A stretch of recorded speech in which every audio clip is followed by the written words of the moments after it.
Greetings, ladies and gentlemen. Welcome to another episode of Streets of Rage. And I'm honestly not very sure if I published the last episode. I haven't edited it yet. But I remember being very quiet, so I don't know if that one is actually going to see the light of day. However, I have a plan for this one. We're going to start fresh anyway. And I'm going to put on hardest. Not because I plan to make any progress, but exactly because I don't imagine I will make any progress at all. And I would like to test all of the characters. And I played a little bit more, and I unlocked Adam. And the Streets of Rage 1 version of Axel, which is pretty cool. Really like that they have that. I wonder if I will unlock any more in the future, but let's see. My plan is I'm going to play all of the characters that I can in this hardest difficulty and see how far we can go. I doubt we will be getting any far at all, but I want to try everyone, and then I'm going to switch the game back to easy. Then I'm going to try to play the whole thing all the way through with Blaze. So let's just start with Axel. I'm going to skip all the cutscenes because it doesn't really matter. So yeah, let's see. And hopefully I can think of some stuff to say this time around. I'm not to say that I did some practicing. I didn't really workshop anything. I'm still horrible at this game. But I think I understand it a little bit better now. I played for a little bit. I didn't finish the campaign. I think I stopped at stage 9 or something. But I played it a little bit more, and I understand one thing or another more clearly now. So hopefully, again, I don't really expect to make much progress since we're playing on the hardest possible difficulty. I am assuming that if nothing else, I'm gonna die on the first boss. But like, I understand that I can grapple and how I can do that now. Which, oh, god damn it. Oh, he doesn't do a thing with the knife. Huh. That's surprising. Ooh. Hell, I'm already that, wow.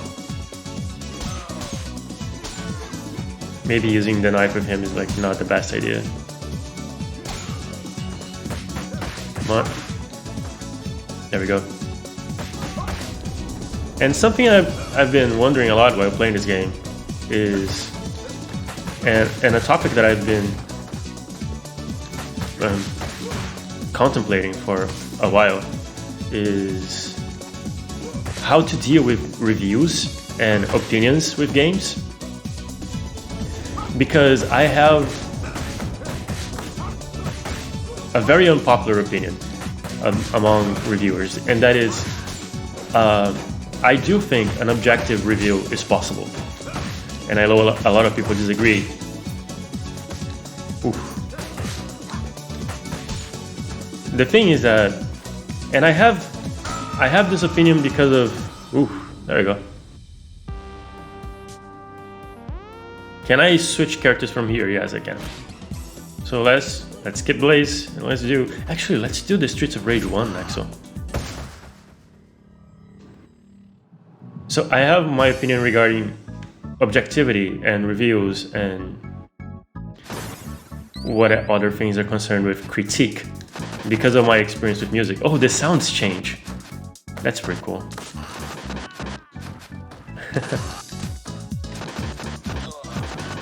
Is this combo the same as it was in the first game? I think it is. Even his back attack is the same. That's pretty cool. So the thing that I found out with music is that, let me put it this way, your ability to be objective about a thing is heavily dependent on what you know about the technical aspects of it, which should come as a really, really obvious thing to anybody who thinks about this for any degree of time at all. The thing is that if you don't know about music, you can't evaluate composition. You can't evaluate arrangement or mixing or other technical aspects of it. Much in the same way that if you don't understand anything about movies, you would have maybe a harder time trying to understand color grading or pacing or whatever it is. The thing is that the pacing of a book is different than the pacing of a movie, so you have to understand the media you're working with in order to be able to criticize it. And the counter argument that I hear about this is that but maybe I think a movie is long and somebody thinks it's just the correct length. And what I would say to that is that objectivity does not account for taste. So when you're being objective, you should say, or you could say, or maybe you should say, this movie is however many hours long. That's an objective statement. It's a statement of fact. You can check it, and it is however many minutes long. What you should avoid saying if you're trying to be objective is that this movie is this length, and therefore it is too long or too short, or whatever it is. I do think you can make a judgment on pacing, but you depend on an overall ability to determine what a good pace is for a movie and for the story. And there is some subjectivity to that, but I do believe that there is some objectivity to it. So I was debating with my girlfriend the other day how sometimes I say like, oh no, this music is objectively bad, or it's at least objectively worse than another piece of music that I can think of. And I say that half as a joke, but I noticed that I do believe that, at least in some extent. And that was an interesting realization for me, because it led me to coming with these ideas that I really do think that there can be such a thing as an objective review. I just don't think it would be very useful. And that was also a very interesting realization for me, because I always thought that the ideal critique would be an objective one. And now I see that's pretty incorrect. But I've also come to realize that the most reliable review would come from a personality, from a person you know, because you can only put a review into context once you understand who is making the judgment call. So for instance, I love Zero Punctuation, and I would not call Yahtzee a good reviewer. Like, he's a comic and a critic more than a reviewer. And I think the boundaries of review and critic are very, very thin. I do think they exist, but I would have a hard time pointing them out. But it's like, if you could think about, let me think about this. If you can think about something like, oh, let's try a special, to give me some time to ponder what I'm trying to say. It's his special from Streets of Rage 1, that's pretty cool. So, let's think about it this way, right? When Yahtzee says a thing, I understand that I should take some amount of comedy into it, but sometimes I rewatch his reviews and he will say that one game is bad for reason X, and in another game say that it's good for reason X, the exact same reason. Just, oh, there are two of them now. Oh, that is, I can see where this playthrough is ending. Yeah, exactly. Let's try the special again.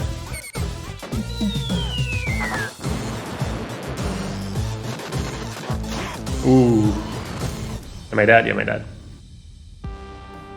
I like that they put the character in there. The retro character. I really enjoyed that. So let's try Cherry. Cherry Hunter. I've actually played as Cherry before. And the thing that I like about her is that she has a dash. I feel like Blaze is supposed to be a really quick character, but she has no dash. I think that annoys me to no end. I cannot even begin to understand what was the logic behind that one. But yeah, anyway, Cherry's pretty good. She's just not super strong or anything. Oh, I don't think I used the special button with, no, not the special, but like the extra move, the move that costs health. I don't think I use it that much with Axel. Oh, what's up? Ah, man, this dude with knives, they can fuck right off. Oh, that was pretty cool. I don't think I've ever done that before. That's nice. So when you can make the same argument in favor and against different products, like when you can say that something is good in one instance but bad in another instance, that's not an objective statement. That is a subjective statement that you're applying to a specific situation. Because you can never have, in my opinion, and this is all my opinion, by the way, you should not understand any of these as a statement of fact. I am simply putting my thoughts out there, and you're free to disagree. And actually, I take a lot of enjoyment out of debating this sort of stuff, so if you have different opinions about this, let me know in the comments. And I would really like to engage in this sort of conversation. But anyway, when you have this instance where something can be positive in one instance but negative in another instance, I think it's hard to understand that as some sort of objective reality, right? So the best that I can do to be objective is to say this game has very tight controls, and by very tight controls I mean there is no momentum, and that's an objective statement of fact. I stop moving and the character stops moving with me. There is no continuation, like it feels precise. But that's the thing, I can say that it has no momentum, but at the point that I say it feels precise, that is another concept. That is a subjective concept, because precise, even though the word precise would mean that you have a thing that is accurate and, well, precise, the concept of precision within a video game is debatable. So a lot of people think that Mario has very, very precise controls. I have never super agreed with that. Like I don't.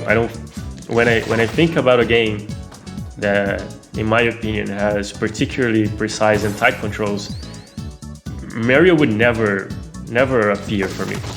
It would never even. Yeah, that's not a thing. Because I find it floaty. I find that it has a lot of momentum, and I find it floaty is a thing. Is a subjective statement. I think it's floaty. Has momentum is an objective statement, because you can just play the game and see that once you stop moving, the enemy keeps moving not the enemy. Mario would keep moving for a bit after you're done with the control, and that's what I'm calling momentum. So, but the thing is, the only way to contextualize a critique is when you know who is speaking. So when I tell you, like, Battletoads is bad, but this is good, how you can only contextualize that if you have more of my opinions. So having, whoa, I didn't know I could get hit by the car, but that makes a lot of sense. So when I try to say something like, if I only tell you, this game is good, that is a, God damn it. That is a completely valueless statement. The most you can get out of it, as far as I understand, Sherry is Adam's daughter. So let's try Adam. Adam also from the first Streets of Rage. I don't think he appeared in any of the other subsequent games. But here we are. Let's see. Never played this character before. I think you unlock him on mission 4 or something. Oh, he has a thing. Nice. Ooh, that's pretty spiffy.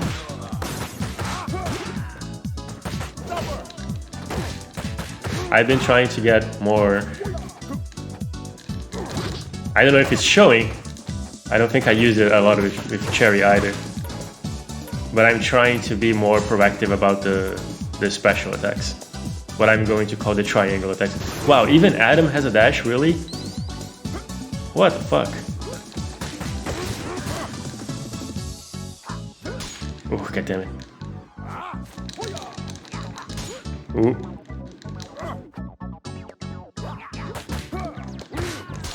Oh, shit. Wow, this is going to be a pretty short-lived playthrough.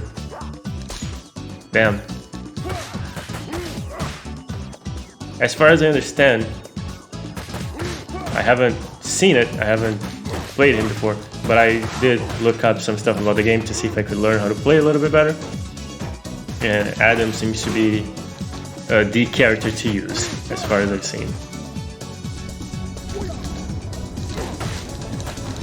He seems to be particularly OP. God damn it.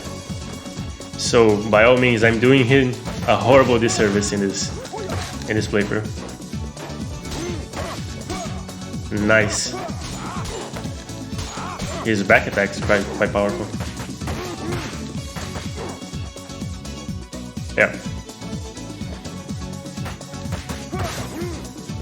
I really want to finish this thought about reviews. But anyway, because I have been thinking about this a lot.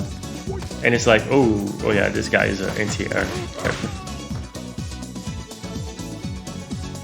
So the only way to have a meaningful review is when you have a body of work, which is maybe why I think I have started to not distrust, but I have felt for a while now some reservations towards sites like IGN and GameSpot, because of course they publish the name of the person who is reviewing it, but unless you're specifically paying attention to this sort of thing, you would just attribute the review to IGN. And I think this is one of the things that people nowadays discuss when they see that a review has rated a game outside of the trend. Like, who is this person? What have they said before? I got bombs in these arms. So let's try Floyd. And I think that's a really good thing that people have started doing that. They have started to identify the actual reviewers and not just the banner on the top of the screen. That is definitely to their great benefit. Wow, this dude is a truck. Whoa, that was nice. Wow, that special drained my entire life. Jesus. That's the thing with me and specials. I use them and then, ooh, as soon as I notice, my life is just gone.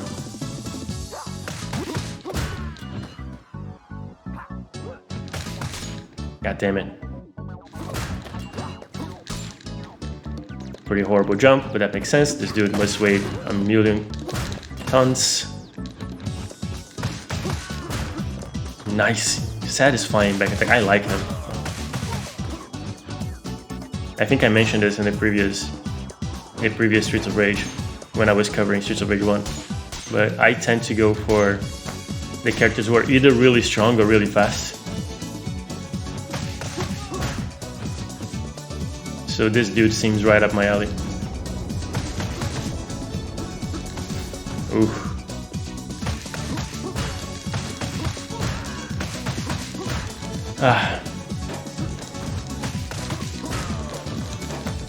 I think people are becoming more media literate.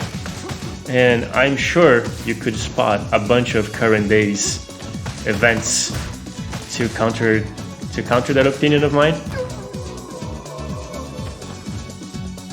And I wouldn't disagree for a second. I think at the same time, what has been happening in terms of media literacy in the general media is complicated, the stuff with fake news and all of that. But I know, gotta stay positive when we can.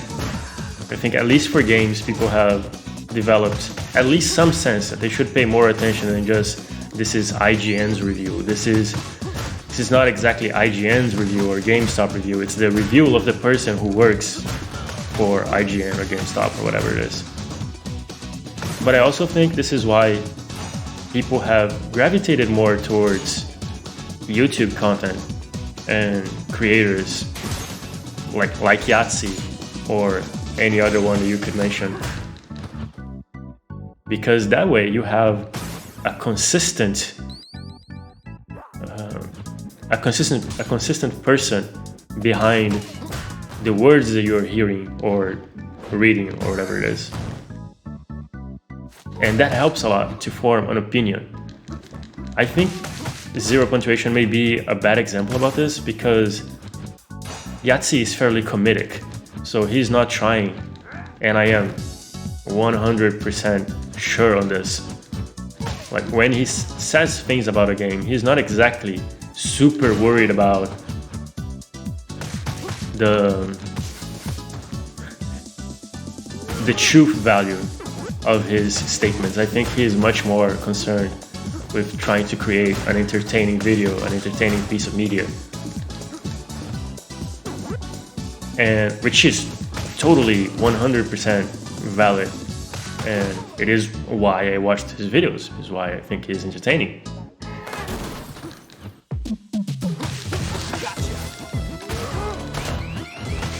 And if it wasn't like that, I would probably not be as interested.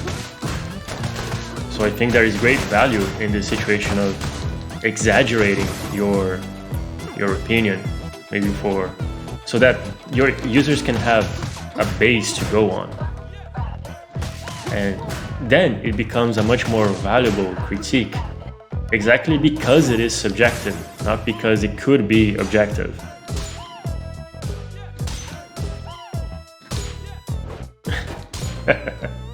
That's dumb. That's a dumb thing that happened. Yeah, I like him. I dig this dude. Let's see how we do this one.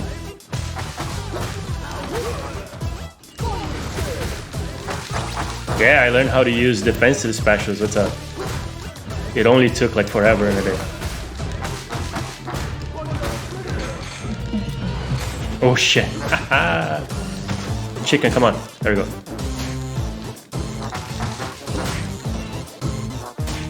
Shit. Damn. Oh, I still have a life. Wow. That is amazing. I'm not sure how that happened.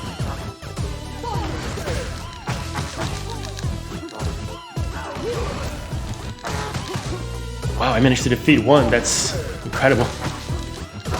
Holy shit, did I win? Wow, this dude is amazing. I love him. Let's go. I cannot believe I actually finished the stage. Let's see if I can. Yeah, I can. Success at aiming. Oh, god damn it.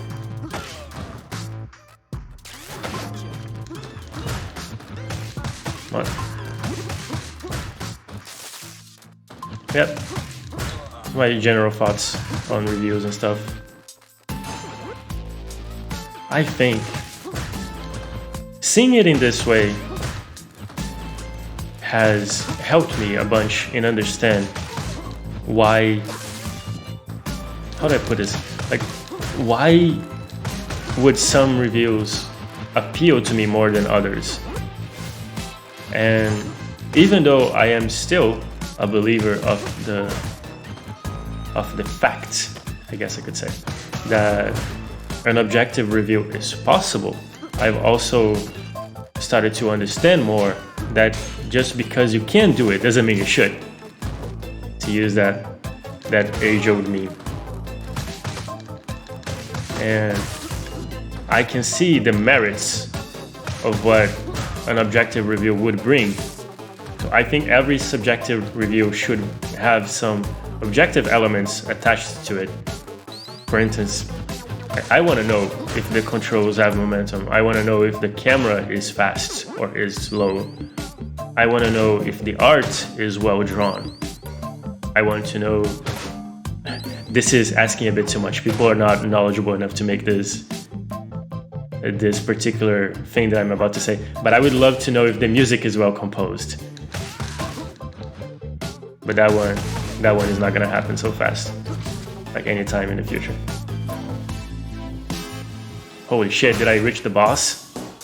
I'm going to die for sure, but I'm happy to have come here. Ooh.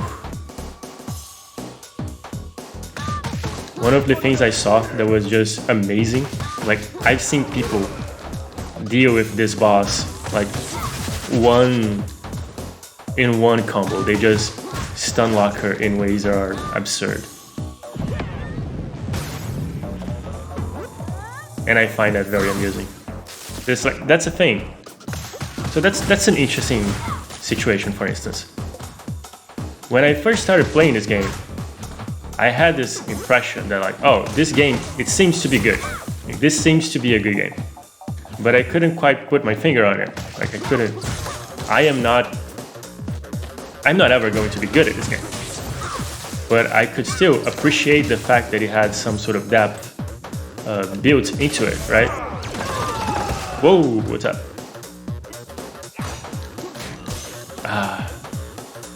Oh, we have knife dude.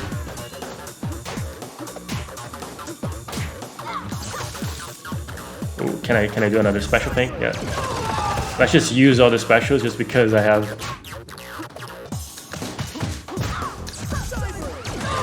Just because I have so many. Maybe we can cheese the fight that way. No, we cannot. Ah, so close.